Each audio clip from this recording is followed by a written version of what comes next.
In Lucerne, Switzerland, there is a sculpture that does not celebrate a victory, nor a heroic gesture, nor a successful revolution. Yet, for more than 2 centuries, people have stopped in front of this sculpture as if it still had something to say. It represents a mortally wounded lion, and someone once defined it as the saddest piece of stone in the world. The Lion of Lucerne does not occupy a central square and does not dominate the space around it.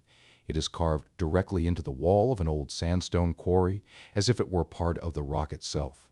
It does not capture attention through grandeur. It holds it through silence.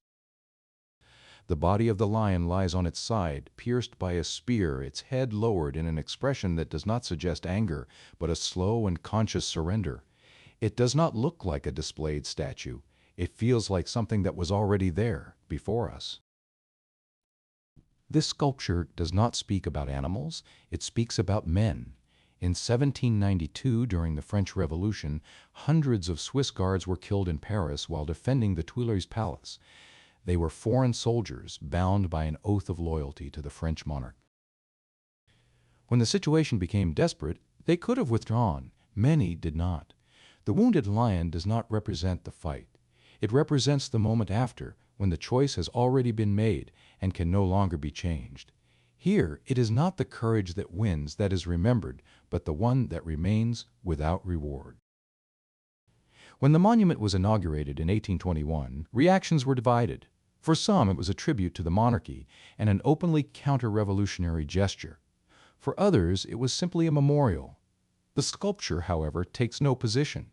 It does not justify, accuse, or explain. It shows only the final result of a loyalty carried to its extreme consequences. And this is what makes it uncomfortable.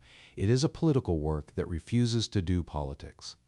The project was entrusted to one of the most important sculptors of the time. But what makes the lion memorable is not the artist's fame, nor the technical difficult. It is the narrative choice.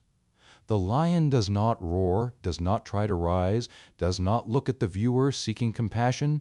It accepts its condition without theatricality. It is a rare representation, especially in public monuments. The more you observe it, the less it feels like a celebration.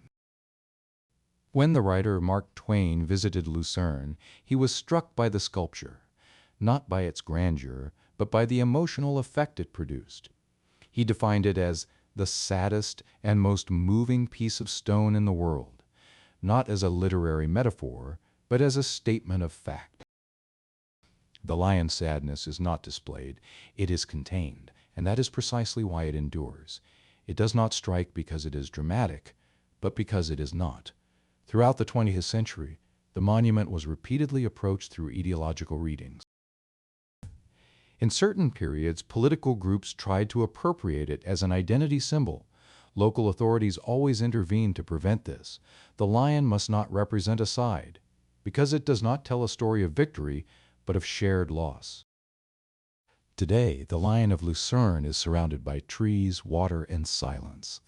The context has changed, but the work remains the same. We live in an era that tends to tell only stories of success, redemption, and final meaning. This monument does not. It offers no consolation. It does not promise that it was worth it, and perhaps that is why it continues to stop us. Standing before that lion carved into the rock, we are not asked to choose a position. We are asked something more difficult, to remain in front of a loyalty that did not produce victory. To accept that some choices do not lead to a happy ending, and that, despite this, they deserve to be remembered. And you, standing before that dying lion, can you remain until the end without searching for an explanation?